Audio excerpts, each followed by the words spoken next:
Welcome to happy cinemas. ఈరోజు తలపతి విజయ్ నటించిన జననాయకన్ మూవీకి సంబంధించిన ఫస్ట్ సింగిల్ రివ్యూ అయితే చూద్దాం.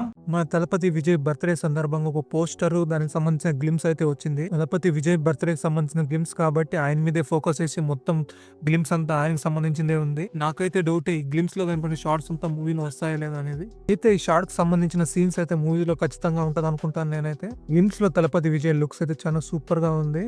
ఆయన చేతిలో ఉండే కత్తి మీద ఆయన పేరు తలపతి అని ఉంది. ఒక్కొక్క ఫ్రేమ్ చూస్తే తలపతి ఫ్యాన్స్ ఇది ఒక పెద్ద ట్రీట్ లాగే ఉంటుంది ఈ గ్లిమ్స్ అయితే. అనిరుద్ బీజిఎం కూడా ఓకేగా ఉంది. ఒక పొలిటికల్ యాక్షన్ థ్రిల్లర్ మూవీగా వినోద్ తీస్తున్నాడు. స్టోరీ అంతా ఏంటి, ఎలాంటి, దేనికి సంబంధించి మనం ఫ్యూచర్ లో దీనికి సంబంధించి ఏదైనా వస్తేనే తెలుస్తోంది. ఈ సినిమాలో విజయ్ కి జోడీగా పూజా హెగ్డే నటించింది. విలన్ గా బాబీ డియోల్ చేశాడు. మన్పా బైజు, ప్రియమణి, నరేన్ ఇంకా అనేక తదితరులు ఉన్నారు. వచ్చే సంవత్సరం పొంగల్కి ఈ సినిమా థియేటర్లో అయితే రిలీజ్ కాబోతుంది. ఒకవేళ మీరు గ్లిమ్స్ చూసినట్లయితే మీకు ఎలా అనిపించిందో కామెంట్లో అయితే నాకు చెప్పండి.